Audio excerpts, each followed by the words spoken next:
Saudara, setelah melalui pertimbangan yang sangat panjang, pemerintah akhirnya resmi mengategorikan kelompok kriminal bersenjata atau KKB di Papua dan juga organisasi afiliasinya sebagai kelompok teroris.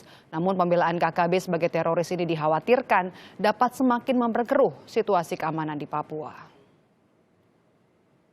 Pemerintah menganggap bahwa organisasi dan orang-orang di Papua yang melakukan kekerasan masif dikategorikan sebagai teroris.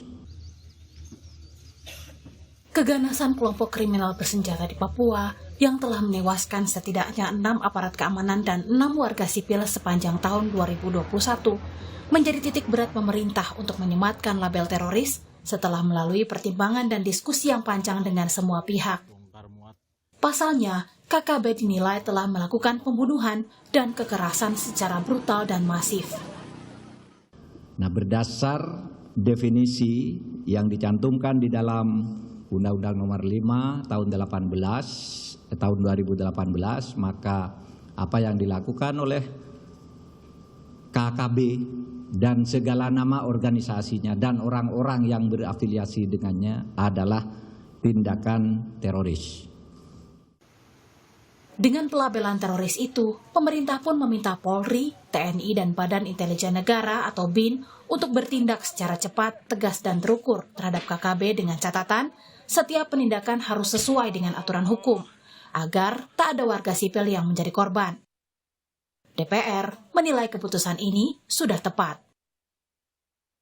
Saya secara pribadi mendukung sikap pemerintah ini. Saya yakin dengan pemberian label tersebut, pemerintah akan mendapatkan otoritas yang lebih kuat lagi dan juga memberikan otoritas kepada TNI dan Polri untuk melakukan pemberantasan dan juga menghentikan konflik di Papua ini, sehingga masyarakat Papua dan pemerintah, mulai dari pemerintah daerah hingga pemerintah pusat, bisa kembali fokus untuk bekerja mensejahterakan dan memajukan masyarakat Papua. Namun kekhawatiran justru muncul dari pemerintah Provinsi Papua. Gubernur Papua Lukas NMB meminta penyematan label teroris kepada kelompok kriminal bersenjata di wilayahnya dikaji ulang karena bisa berdampak bagi masyarakat setempat.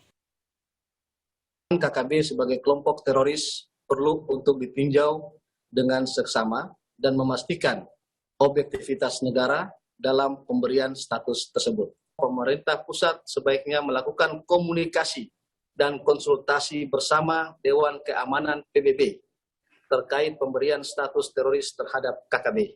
Pemerintah Provinsi Papua juga berpendapat bahwa pemberian label teroris kepada KKB akan memiliki dampak psikososial bagi warga Papua yang berada di perantauan. Kekhawatiran serupa juga disuarakan Komisi Nasional Hak Asasi Manusia Komnas HAM. Label teroris justru dikhawatirkan bisa memicu eskalasi kekerasan di bumi Cendrawasih. Komnas HAM sangat khawatir dengan kebijakan baru yang tadi disampaikan oleh Menko Polhukam dengan mengubah status kelompok kriminal bersenjata menjadi organisasi teroris. Kami khawatir karena pendekatan keamanan yang selama ini berlangsung di Papua belum menunjukkan hasil yang bisa menyelesaikan masalah konflik di Papua. Sekali lagi, Komnas HAM mengajak semua pihak, terutama kepada Bapak Presiden Jokowi, untuk mengedepankan pendekatan dialog. Kami juga meminta kepada KKB untuk meletakkan senjata, untuk memilih jalan dialog, jalan negosiasi. Karena menurut kami, jalan itulah yang paling memungkinkan, yang paling bermartabat, yang paling diharapkan oleh seluruh masyarakat di Papua. Akar permasalahan di Papua memiliki banyak dimensi. Namun pemerintah mengklaim telah menggelar dialog dengan tokoh adat, tokoh agama, dan pimpinan DPRD Papua sebelum akhirnya mengambil keputusan ini. Untuk menjaga keselamatan warga sipil di Papua, TNI dan Polri pun kerap melakukan patroli rutin dan menjaga sejumlah titik agar warga bisa tenang melakukan aktivitas sehari-hari. Tim Liputan, Kompas TV.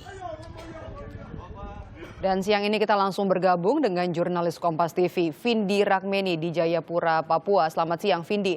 Bisa Anda gambarkan kepada kami situasi terkini di sana setelah kemarin pemerintah mengkategorikan KKB sebagai teroris?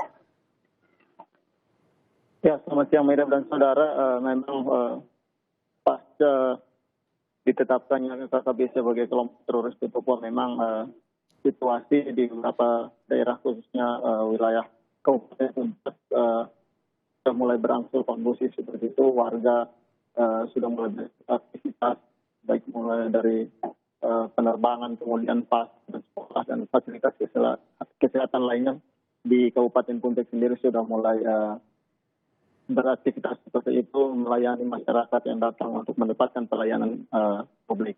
Dan berikut keterangan dari Kapolres Puncak, Kompol Inyoman Punia. Kecamatan Ilaga, Kabupaten Puncak, ya, khususnya Kota Ilaga, masih dalam keadaan kondusif. Aktivitas masyarakat seperti biasa yang Bapak bisa saksikan dan sangat kondusif hari ini.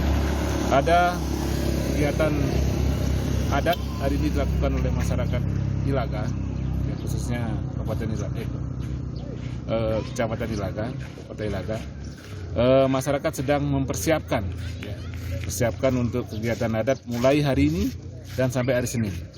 Masyarakat sekarang sementara berbondong-bondong mencari batu, nanti akan diadakan bakar batu, masyarakat akan mencari kayu, masyarakat mencari daun untuk kegiatan adat ini.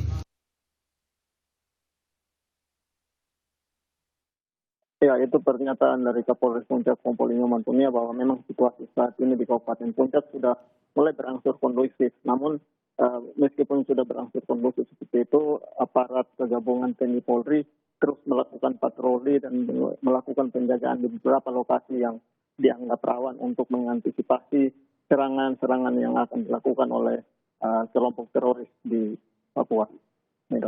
Kalau untuk respons dari masyarakat Papua sendiri soal keputusan pemerintah yang menyematkan label teroris kepada KKB, seperti apa, Vindi? Ya, memang pasca penetapan kelompok kriminal bersenjata sebagai kelompok teroris memang menuai pro dan kontra di Papua, di masyarakat Papua sendiri, karena sebagian yang memilih mendukung keputusan ini memang menilai keputusan ini sangat tepat, karena memang kelompok teroris di Papua ini sudah sangat meresahkan, di mana sering melakukan kejahatan-kejahatan, teror penembakan hingga teror kekerasan terhadap warga sipil maupun aparat TNI Polri seperti itu.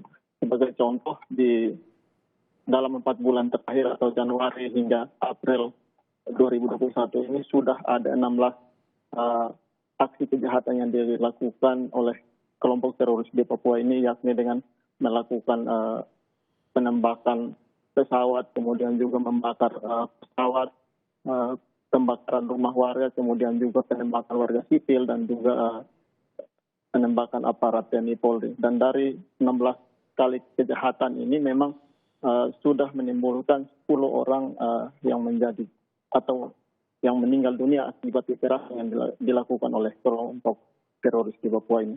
Sementara itu kelompok yang kontra ini menilai bahwa keputusan ini dinilai terburu-buru seperti itu, karena memang kelompok teroris di Papua dinilai ideologi yang diusung oleh kelompok teroris di Papua ini berbeda dengan kelompok teroris lainnya di Papua, sehingga mereka meminta agar keputusan ini ditinjau kembali. Dikhawatirkan apabila keputusan menjadikan KKB sebagai kelompok teroris di Papua ini akan berdampak pada situasi keamanan di Papua yang akan semakin bertambah rumit seperti itu, sehingga mereka meminta agar pemerintah mengkaji ulang akan keputusan ini. Jadi ada pro dan kontra setelah KKB dicap sebagai teroris oleh pemerintah. Terima kasih, melaporkan langsung dari Jayapura, Papua, jurnalis Kompas TV Vindi Rakmeni.